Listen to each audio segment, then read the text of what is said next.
It'd actually be nice if you were closer.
To another talk.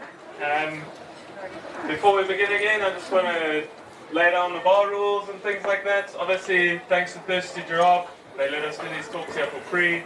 Please have many drinks, have food, drive safe. But yeah, thanks to them. They just ask one thing, once the presentation's done, please just give them 15 minutes before you want to sit down at tables and things. It can get a bit busy. It's also load shedding. So just be aware that the power is going to go out and just relax, okay? Just relax.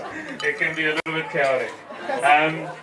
But yeah, also just thanks to everyone who helped organize this. I know our team is always the most organized, but it is voluntary. But we've arranged some awesome talks, and tonight is no exception. We've got Matt and his team from GCC. They just came back from the UK giving a presentation to Prince William. And now he's come to the real royalty, though, of this rank. So I'm not going to waste any time. I'm going to hand over to Matt, and he's going to tell us all about his... thing, please. Cell phones, if you can turn them off. It's like a movie, please. It does interfere a little bit, so that would be great. Thanks, guys. Thanks, brother.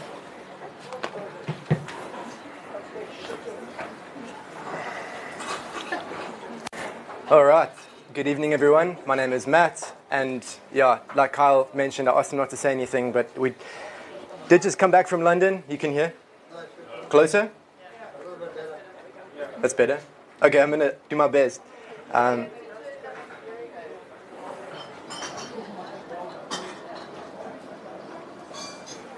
right, how does that sound? A bit better? All right. This is a huge privilege and opportunity. This is where conservation in South Africa and across the continent takes place. And some of the best ideas and minds in this business are in this town. So to have the privilege to be here tonight in front of esteemed friends and guests and conservationists, I see a lot of khaki floating around, so I'm in the right place. Tonight's talk, we're going to go on a bit of a journey, and I also feel really privileged and fortunate to have some of my best friends in the whole world here tonight. So towards the end of the talk, we'll be joined by Mthembu and John Jerko from GCC to tell you a bit more about our work. But to kick things off, tonight's talk is about a ranger's dream and what two rangers have imparted on myself and how they've helped shape our organization and the work that we do. So before we go any further, there's always two things that I like to say before I start talking. The first one is to honor the rangers that have fallen, that have paid the ultimate price around the world. On paper, over 1,000 rangers have been killed in the last 10 years. I think I just triggered Siri.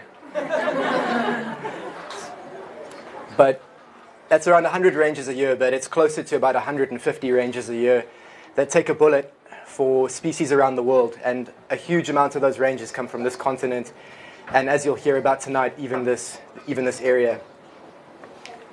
The other thing that I'd really like to mention that's really important is the reason why I'm here tonight and our team is here tonight is because of this man here on the screen, Martin Mthembu. He was born in 1968 in KwaZulu-Natal when South Africa looked extremely different from what it is now. Martin was the oldest of 8 children, born into close to Kwakwa in the Drakensberg Mountains, so in the middle of nowhere, really rural. And when he was around 17, his father passed away, putting the pressure onto Martin's shoulders of who would provide for his other 7 siblings in the family. One of the few options that a black South African had pre-1994 was to go into the military. And so that's exactly what Martin did. With the pressure of fighting for his family and their survival, he went and enlisted in the 121 battalion from Mthembu, and quickly came through the ranks and spent many years in this battalion, getting deployed into Angola, Mozambique, and a number of other countries. You can see Martin over here looking really sharp in his fatigues.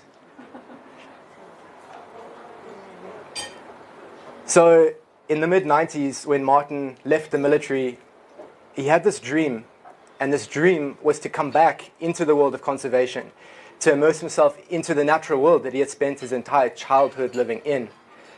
And so he signed up at the Intanini Field Ranger Training Center, or Field Training Center, and quickly again started rising through the ranks. This is down in KwaZulu-Natal, where he started training Natal Parks Board Rangers, and extremely quickly, with his business partner and best friend Ruben de Kock, they formed the African Field Ranger Training Services business. That business all of a sudden exploded, and they've started training rangers all around the continent.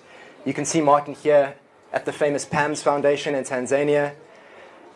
Martin trained around 15,000 rangers in his lifetime, which I know there's a lot of folks here that are very familiar, if not more familiar than I am, with the ranger training world. And 15,000 lives impacted from a minimum 6-week field ranger training course is an incredibly huge testament to this man. I had the privilege of meeting Martin in 2009, where I was working at the Wildlife College. I worked there for 6 years, and under his guidance, I truly understand the importance of working together to save our precious wildlife. Martin's gift and ability was the respect that he commanded, because he gave respect first. He always led with kindness, but discipline. This photo was taken about 3 hours before Martin saved my life for the third time. From a super pride, the Birmingham Pride, if you've heard of the Birmingham Pride, and there's Wild Earth here as well. And thank you for filming this, my mom really appreciates it. Saved me, got in between myself and a charging lioness who was protecting her cubs. So we thought there was 25 lions, it was actually 26. And Martin, who was not armed at the time on this patrol, stepped between me and a charging lioness. And by the time my young ass got my rifle around to stop this lioness, Martin already stopped it just by making himself this big. So I owe this man my life 3 times over. And I could talk about him all night, but I just really want to make sure that we pay testament and tribute to the man that allowed GCC to form, that inspired us to start. And because we've got my best mate John Joko in the house here tonight, we are going to be showing you a couple of clips from our upcoming feature-length documentary called Rhino Man. Sorry guys, I can't see some of you. Rhino Man, the movie, which John's going to tell you about now, but this is a small excerpt taken before Martin passed away, and it's about a minute honoring his life and who he was. So let's see if this video works.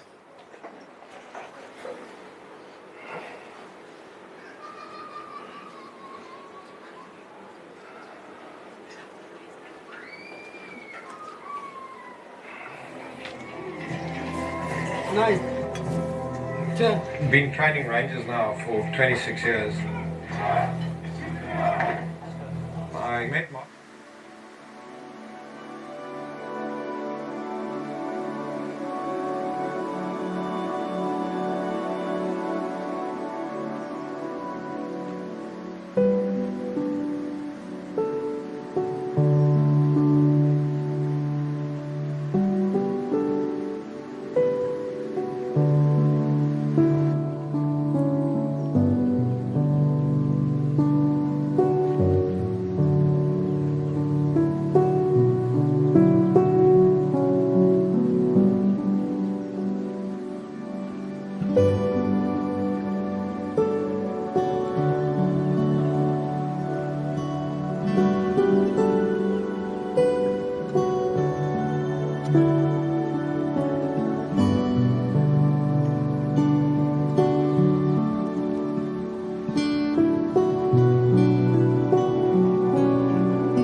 Ruben alluded to in that short piece, Martin did pass away on the 2nd of August 2014.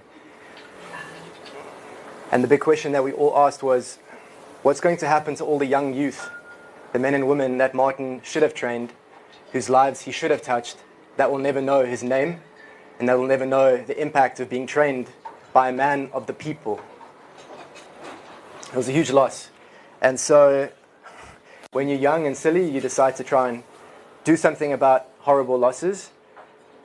And so now we decided to establish the Global Conservation Corps with the mission of bridging that gap. Martin's whole belief, his mission, was to integrate local communities into the protection and ownership of that wildlife. He gave young men and women the ability to believe that they were a part and integral to protecting the natural world. So this entire organization was inspired by the belief that it belongs to all of us. When you drive into the Kruger National Park gate, Shiwena Shimina, it's yours and it's mine. It belongs to all of us, this natural world. So when we started up GCC, our first mission was to support the frontline heroes, the rangers. And in 2015, 7 years ago, still a lot of work and a lot of exposure for the Rangers hadn't been happening. So the first person that I talked to was my friend Anton Mzimba. And I went to Anton and I said, we'd like to support your Field Ranger team. What do you need? How can we help you? And so we worked with Anton for the last 7 years, supporting Field Ranger teams with anything from bulletproof vests to supporting families through COVID to make sure that there was enough food on the table to support these frontline heroes. This is a difficult chat because Anton, along with Martin, are no longer with us in this space. And I'm sure a lot of you have heard about it. That is why John and I went to the UK. Prince William cared deeply for Anton. They had a connection. And 2.5 months ago, we lost this incredible human being, this father, this leader, this mentor, where he was taken out in front of his family, paid the ultimate price, protecting rhinos. So I'm going to take you back to the most pivotal conversation that I've ever had in my professional career. This was in February 2017. And this is one of the scenes in Rhino Man where Anton's breaking down, holding this rhino horn. Another rhino had been taken out, and they managed to recover the horn. He's talking about this horn. And the only time I ever saw Anton break down was when he lamented that his greatest fear wasn't actually losing the rhino. His greatest fear was that his own people were completely disconnected from the national heritage. That his own children had not seen a rhino before. This is the head of security for a really prestigious, beautiful reserve, and even Anton's children had struggled to see these animals. I think a really big question is, if you don't love something, you won't protect it. How could you possibly love something you've never known? And so, I think this is a sight that some of us see way too often and some of us never see at all.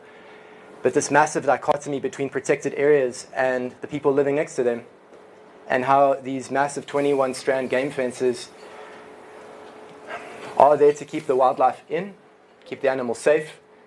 But one of the byproducts of that is keeping millions of people completely separate from the national heritage. So, with that all being said, we asked Anton, well, what would a different world look like where kids could connect with the natural world, where they could connect with nature, where they could see wildlife and experience it? So we brought his son with, and we're able to capture some really powerful moments and see the impact that it had on the next generation of wildlife guardians. Anton, for sure, has now hung up his boots, along with many other rangers that have paid that ultimate price. And Anton would always ask, like, when I hang up my boots, who am I handing over all of my hard work to? Because if he's handing it over to a generation that has never seen wildlife, does not care about wildlife, does not have the skills and the ability to connect and value wildlife, well, why did he do all that work in the first place? I'll also quickly say that we did surveys. We did, because I think the data, the science is always really important to see, like, how bad is this? We've got the privilege of having our GCC team here tonight, so Lifa, if you want to put up your hand. Nice and high. And Promise, if you want to put up your hand. Awesome. So these are my two colleagues. We've been working together since 2017, and we went out and did these surveys, and we found that 4 out of 5 children living next to the greater Kruger National Park had never seen iconic African wildlife before. 4 out of 5, that's 80%, had not seen things that we usually have the privilege of going in to see in over a weekend at Kruger. So that opened up a whole can of worms, and with that, we founded the Future Rangers program, with the whole idea of a long-term approach to connect local youth, not just to careers as rangers, but as into careers in conservation, that next generation of conservation leader and hero. Here are the 3 programs that we work in, the 3 ways that we create impact, the pathways. I'll talk a little bit about our app and our technology and how it's supporting us and partner organizations really soon. Mboni and John are going to hit on the inspiration engine, creating local heroes, which is really important. And I'm going to quickly run into the Future Rangers program now. Just had to make sure that our awesome team got their photo on the big screen. They're too busy always doing the work, so they don't get to be up here as much. But next time you're up here, and I'm sitting there with a slower heart rate. And thank you all for being here tonight.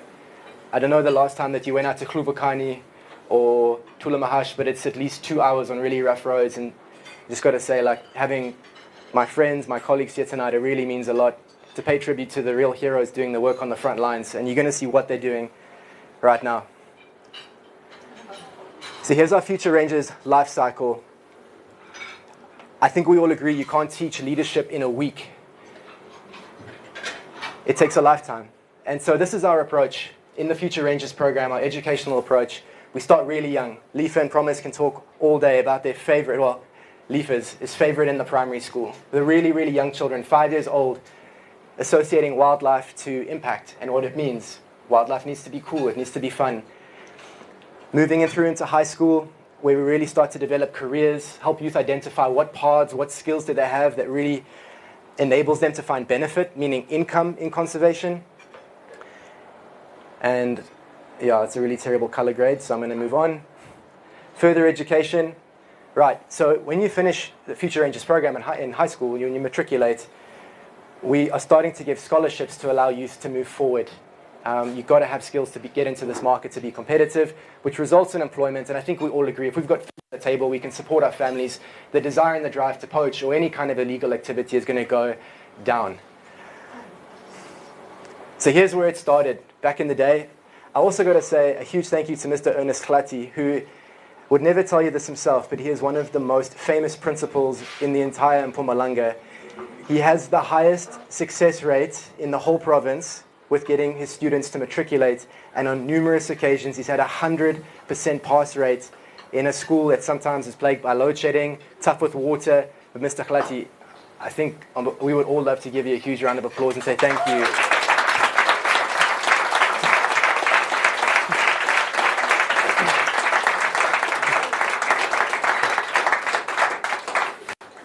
This is the man right here, one of the masterminds behind our whole program. So one of the first steps we did is what curriculum is out there. I think it's really important. In conservation, we have... I think he's saying something. We have limited budgets. We have limited resources. We all are passionate about the work we're in. We're not here for the money. We're here for the impact. And so what we did is we understood what curriculum is available, who else is doing awesome work with environmental education curriculum, and what are the gaps. And so here we partnered with the Southern African Wildlife College and Africa Foundation to create the first CAPS-aligned high school curriculum, which is a really, really fun time and impactful to see that this work is being aligned with what the government mandates needs to be taught in schools. So just to show you a couple of snapshots of that progression of the Future Rangers through the program. In our classrooms here in primary schools, also really try and make sure that we have the ideology that conservation pays, that there's some kind of benefit. I think it's just really important that we all get something out, and something as small as a shirt or a pencil case or the love and attention and mentorship that these students get from our incredible leaders means a lot more to them than we could ever possibly know. You can see here as they start to move through the program, this looks like a grade, I think it's grade 7, hey Mboni? Grade 8, they grow up so fast. They're over here, and this is where we start to do a lot more nature-based lessons. So lessons inside the classroom, really showing some of the building blocks for these students to identify careers in conservation and to get the essentials to move into leadership in this greater wildlife economy. The other thing, we do live in the 21st century, and so it's incredibly important to bring digital learning into our classrooms. We brought digital learning into our classrooms during COVID, when only a few amount of kids could get in at a time. So this has been a really cool progression too, to bring in a way of the future to our students. But at the end of the day, this is what it's all about. Getting students to connect. It's all well and good to talk in the classroom, that's part of it, but getting students to get out and to see a lion. You know, Mboni sometimes tells me that he listens to these children and they get stories that their grandfather used to graze their cattle with buffalo and with lions, and then at night bring the cows back into a kraal. Those students don't even know why their surname isn't Ndlovu anymore, which means elephant, because they haven't seen one. All of a sudden this changes those fables, those legends, and it brings it back to, oh, you know, my name isn't Ndlovu, and this is why. I can see that elephant, I connect with it, and I want to protect it. Here's that last phase. Mike Hendricks here, he helped us pull this together in the middle of COVID. We're able to fund scholarships for some of our graduates that had come through our program or other programs that were really deserving of scholarships, that had matriculated and that wanted to find a career in conservation. This was a field ranger scholarship at the Southern African Wildlife College. And also, where we found one of our amazing stars, Mboni, who's now moved into great heights at GCC and is inspiring the next generation. But here's the challenge. It's definitely not all sunshine and rainbows. Put up your hands if you know about... Sorry, I hope you can still hear me over there. Please put up your hands if you have heard about or know about or work in an environmental education program in this area. Probably everyone, right? Cool. Now I got a question for you. It's a big question. Which one of these students wants to become a reserve manager one day? Which one of these students was taught by GCC yesterday? And which one of these students went on a game drive with Ingala last week? I don't know either. But the question is, well, let's say the challenge is, there's so much great work being done. What we're showing you here with the Future Rangers program, it's happening every single day from awesome organizations that have been in the game a lot longer than we have, doing amazing work. Getting the youth into conservation careers. They're doing this work. The challenge is, how do we track that? Historically, let's say USAID dropped $10,000 and sends 500 students to a game drive in Kruger National Park or an experience over a weekend. Everyone has a great time, a couple nice experiences. You get a photograph printed out. The donor's happy, tick box, we call it a success. And then what happens to those 500 students that went through your program? Where do they go? It's a huge challenge. So through a lot of conversations and stakeholder engagement, we really are pushing collaboration, using technology to help drive the ability to monitor, track, and evaluate the impact of our programmatic success. There's a lot of text on the screen. I wanted to make this nicer, and I'm sorry. We've built an app. This app does two things. First of all, it's a curriculum library. We use it as educators, and we ask all of our partners, winking at you, Kyle, we ask all of our partners to use the app. So that way, when you're in a classroom in Pufuri, and you want to pull up a curriculum that's about marula trees or baobab trees, we have a massive library of curriculum that's been developed by tons of different organizations around the world, suited for your geographic area. So that's one thing. The second thing that's the most exciting is about long-term tracking of individual students. What our app allows is every time moving forward that an organization conducts a lesson or an activity or a mentorship experience, it gets logged into that individual student's portfolio of evidence. Meaning when they matriculate, they've got a conservation linked in, which allows them to prove that they have done that mentorship, that they have gone on 6 game drives, that they have spent time with Mike Kendrick on a wild shots experience, that they are deserving of that scholarship at the Southern African Wildlife College because they are the one. Up until this moment, we haven't been able to prove that. I've been running interviews with the college for 12 years, and I've seen you ask for 3 things. You ask for a criminal record, you ask for a few references, and you ask for a CV. Now, how does a student that wants to become a reserve manager or a conservation pilot, how do they prove that they are the one?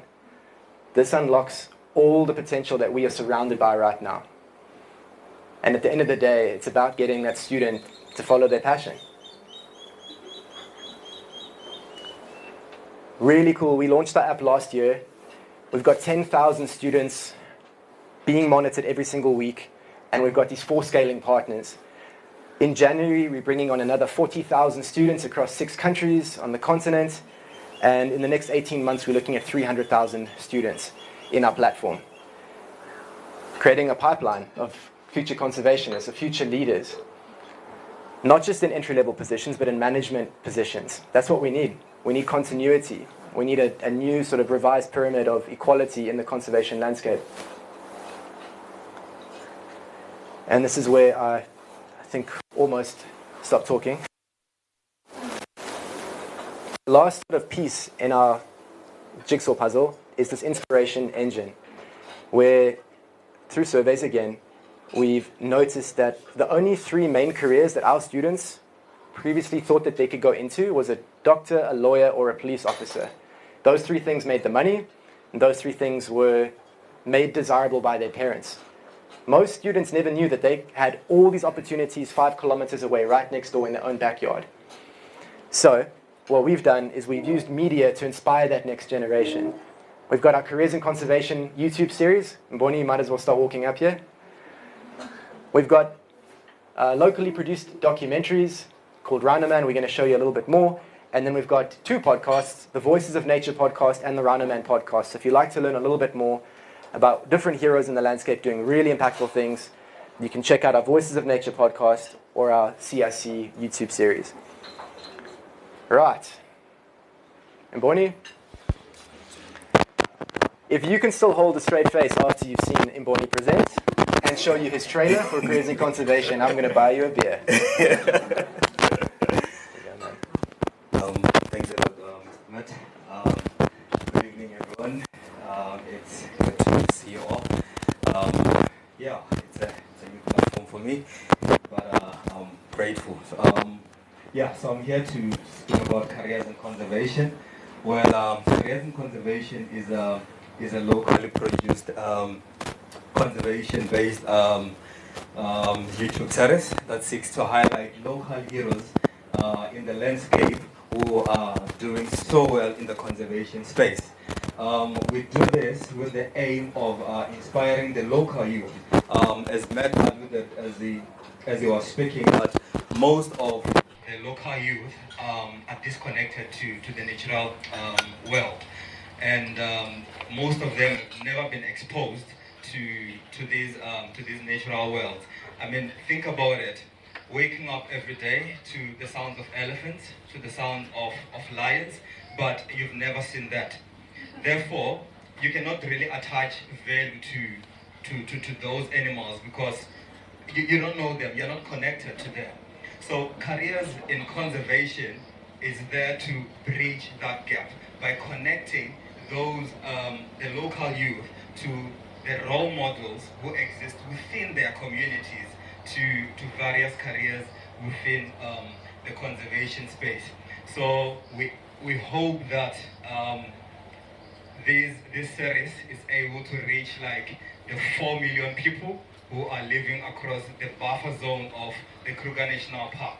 And most importantly, the series is recorded and produced in Xitsonga, the local language, meaning that the language barrier is now broken down, which is the one of the top barriers that deprive people from getting that information that they need to get. So yeah, I think we have a trailer here that Mr. Matt will play, and yeah, we have like 10 episodes on YouTube right now. So what I'd request to from every one of you here is to go onto the GCC YouTube page and like and watch and subscribe as well. Thank you.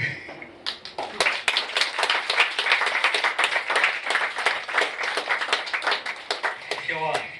I'm coming to you from the Greater Kruger region in South Africa, the heart of African conservation.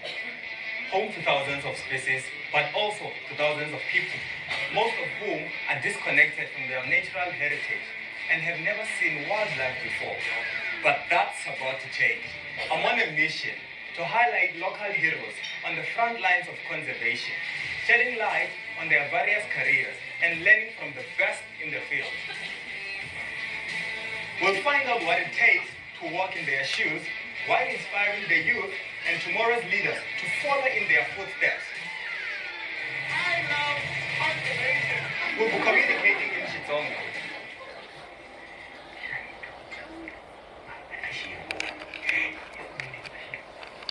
Removing the language barrier for the estimated 4 million people living around the Greater Kruger region.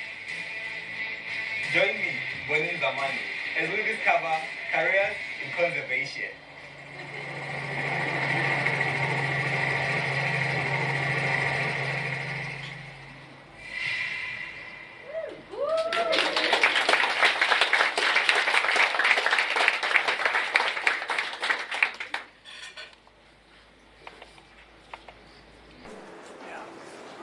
That's going to be hard to follow up. Thanks, Mboni. My name's John Jerko. I'm a filmmaker, and got to get used to clicking here. Oh, this is the video. You need to switch. Oh, You're a tech man. I'm the tech man tonight. Yeah. There you go, try that. There we go. There you go. One more. Perfect.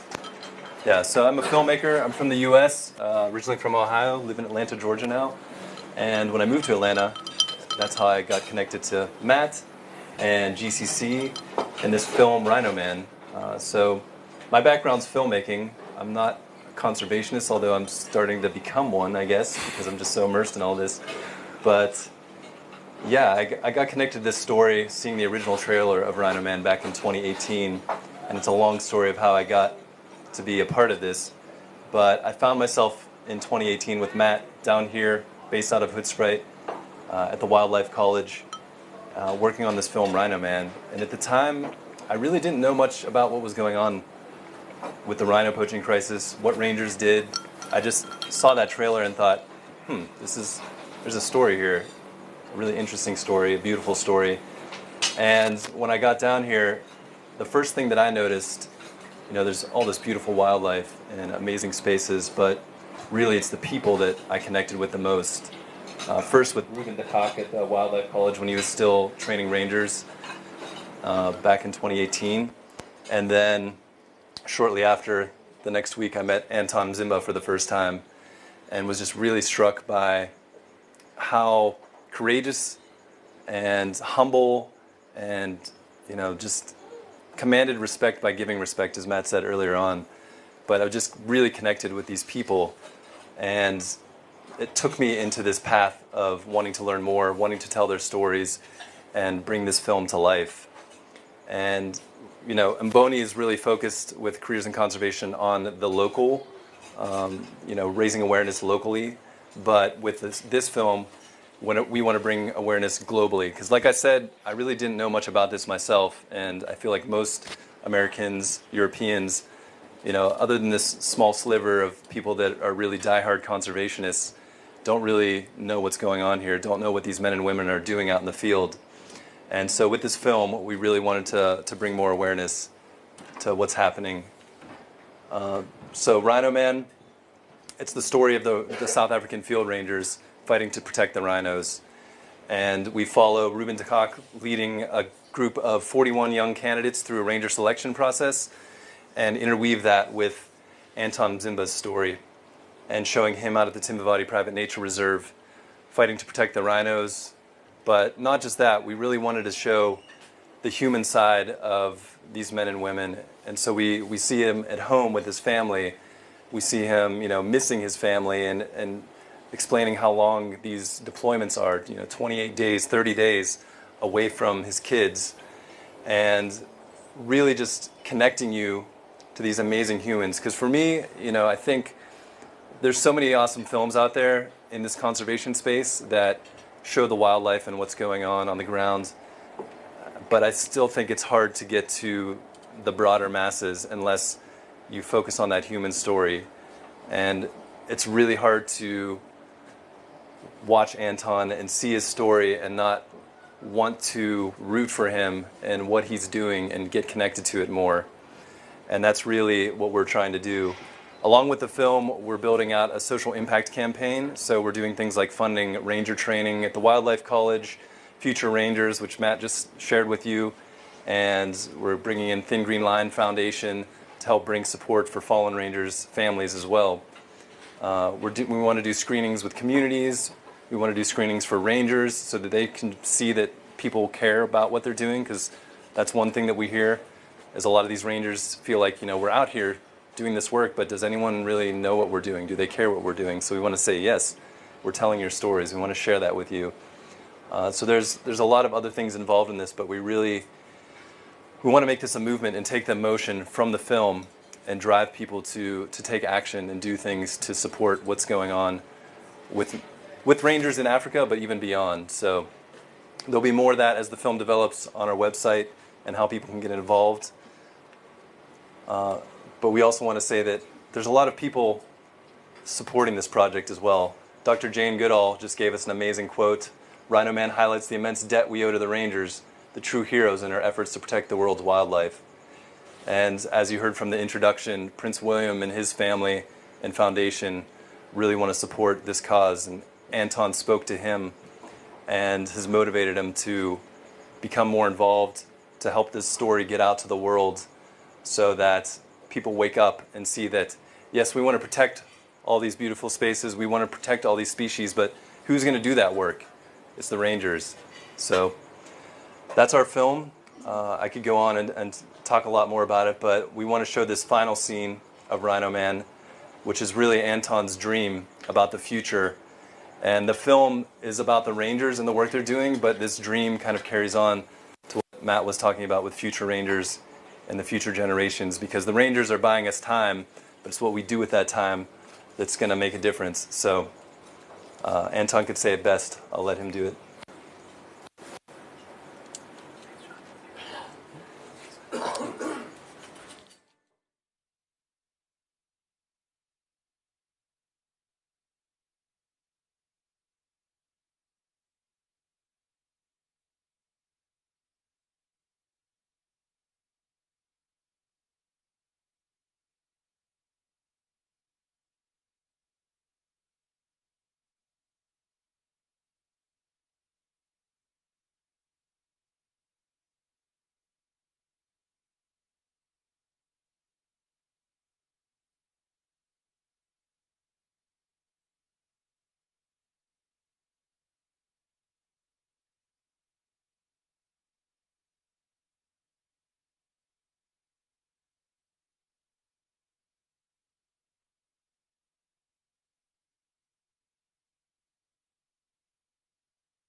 Whew.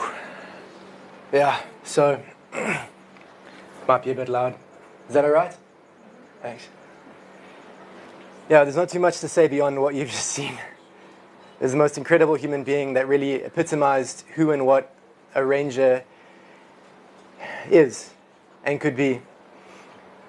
And we're going to be here until the very end of days, ensuring that Anton's legacy endures and continues, and that we make him proud. We keep making him proud. This man, he taught us that word called shanana. I mean, everything's going to be all right, but we're going to have to work together. We're going to have to team up. We need to collaborate. We need to pool all our resources to make this work.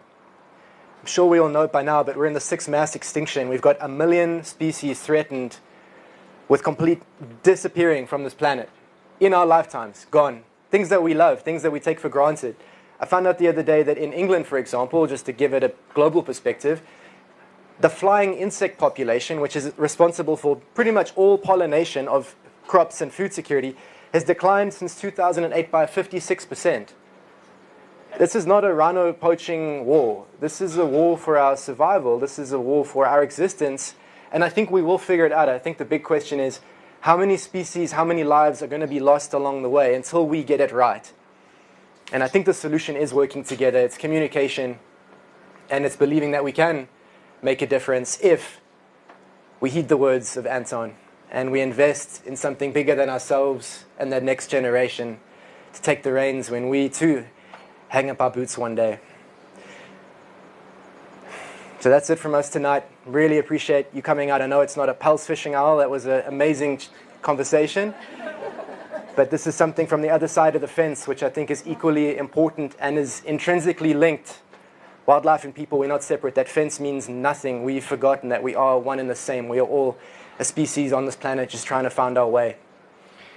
If you'd like to know more about how to help, how to get involved, if you've got an organization that wants to use our app to leverage and multiply the impact you have in your environmental education efforts, please let us know, or anything else you might be able to contribute. Like I say, we're all in this together. And I'm not buying anyone a beer because you all smiled when Mboni gave his presentation. So thank you all for your time. Cheers.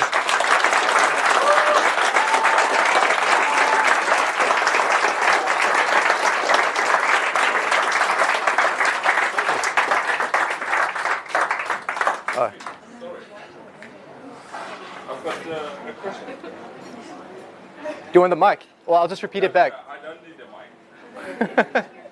I believe my voice can reach everyone as a part of being in the conservation as a guide in the various reserves. I've learned to know and met Anthony. Unfortunately, I didn't met his family, but I know him. We're in a good relationship because I worked at the technology before. So my question is, you were bought Anthony's family here. If you do have Anthony's family here, definitely would be more of a privilege to appreciate what you've done for the conversation. If his family is not here, it's quite a pity that the family did not let you know how much they have contributed in the conservation. So I would be happy if his family or one of his member of the family being represented here. But that definitely is not my line to question what they have, but definitely my reason. I would love if this one of his family members was here. The second thing is, I know everything what is happening. What do we do for his family? Because if I understand, if everybody knows the story of how Anthony died, he's not died, he was killed in the line of duty in protecting his animals that were talking about the rhinos, as it was called the Rhino Man. What do we do, or what did you do for his family? So it's something that definitely I would be happy if I would walk out of here knowing that there's something that his family, there's something for his kids that needs to be done as a future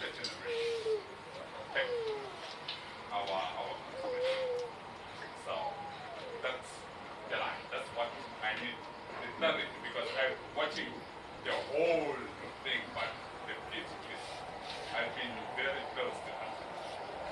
Everything that was happening and to see him dying in that way, I'm not going to say that he has passed on.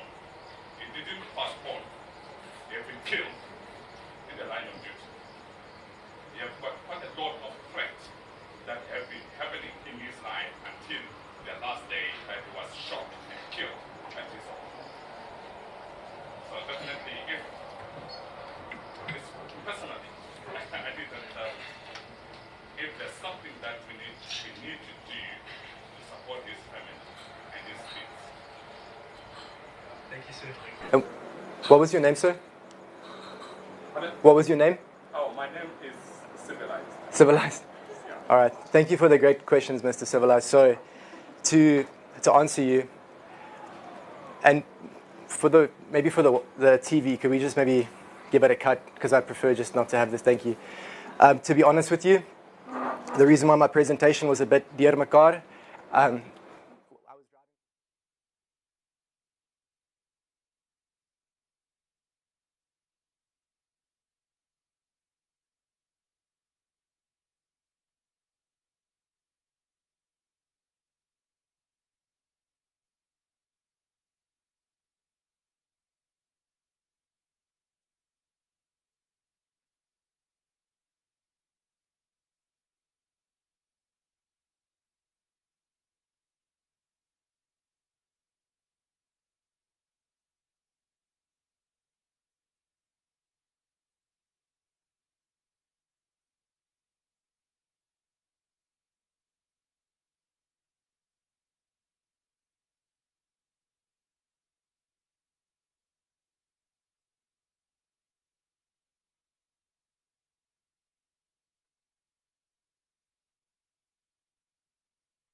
Yeah, thank you again for the question. And just from the film's perspective too, we've been working with Anton on this for 7 years, and there's many times we sat with him and said, are you sure you want us to put this film out into the world? Because I know Matt and I had always feared the potential of the worst, and raising his profile to an international level obviously makes him a target for these syndicates that are trying to stop him, trying to stop his message.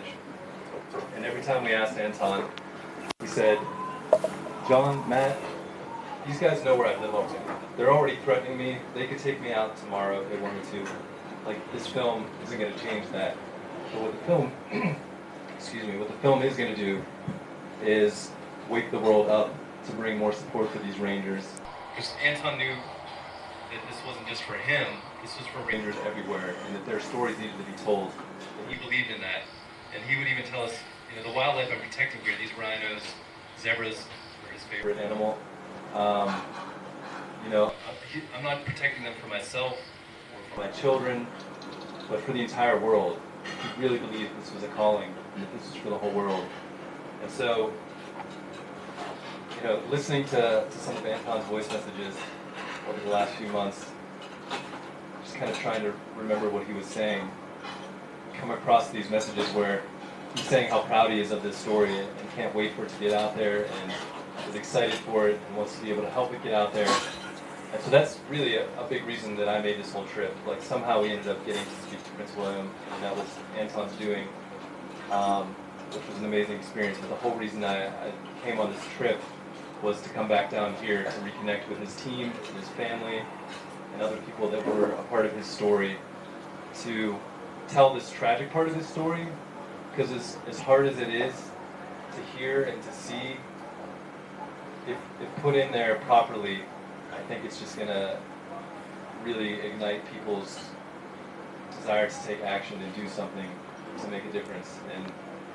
And that's what we believe in. And, speaking with his family, we kind of brought it up again, and they said, whatever you need, we want to get this story out there. So, yeah, I just thought it was important to let everyone know that, this isn't just a film for me. This is a friend. I spent 9 months in 2020, like multiple times a week, 3-hour, 4-hour drives with Anton, talking about his family, his life, his dreams, how he got to where he was, and we exchanged voice notes every week for 2 years while I was back in Atlanta, trying to do my best to get this thing done as quickly as I could, and even all the way up to all the threats that were going on earlier in the year. So it's just, this is absolutely heartbreaking for all of us. I just want to do whatever we can to honor our friend. So, yeah, thank you. Thanks, John. Well done. I don't know if there's any other questions.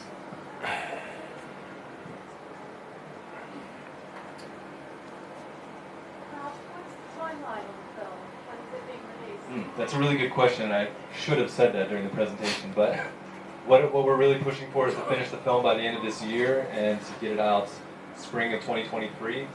And we're really working to bring together partners, like I showed you Dr. Jane Goodall's quote. We're trying to get some celebrities on board to really raise the visibility of the project. The Game Rangers Association of Africa, we were at the African Ranger Congress, showed the film to 70 plus rangers from around Africa. They're all were really touched by it and touched by Anton's story, and now we have their endorsement, so we're trying to get more endorsements from other ranger organizations just to really build the biggest groundswell we can to get this film out there. So yeah, we're hoping to premiere it at festival. There's also, kind of jokingly, but possibly for real, a royal premiere that might happen, and we'll take that festival circuit, try to get it on Netflix, Nat Geo, one of those big streaming platforms, and also we're definitely going to do some screenings in the community around here for the rangers, for the communities, for the reserves. So yeah, stay tuned. Next spring, hopefully we'll be down here putting on some big screenings, maybe getting some of the rangers to the family out as well.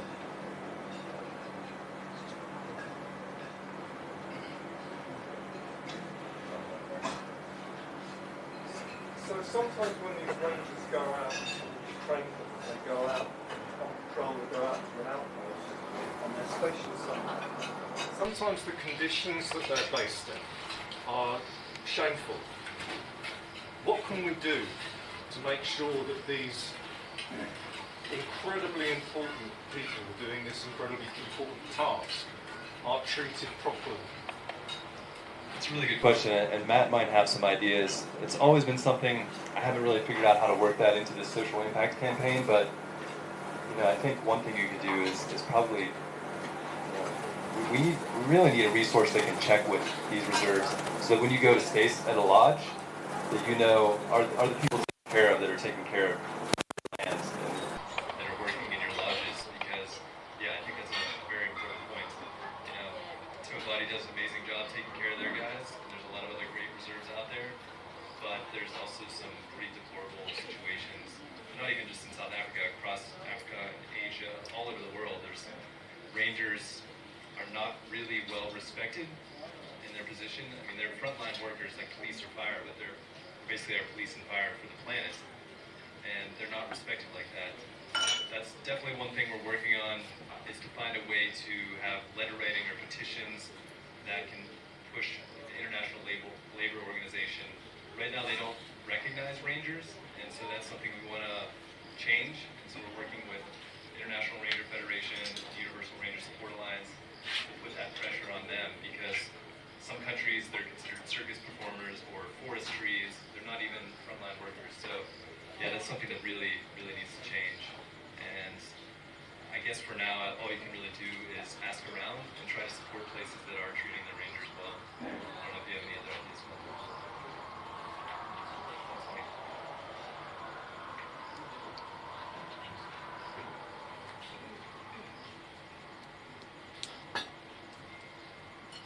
Well, thank you all for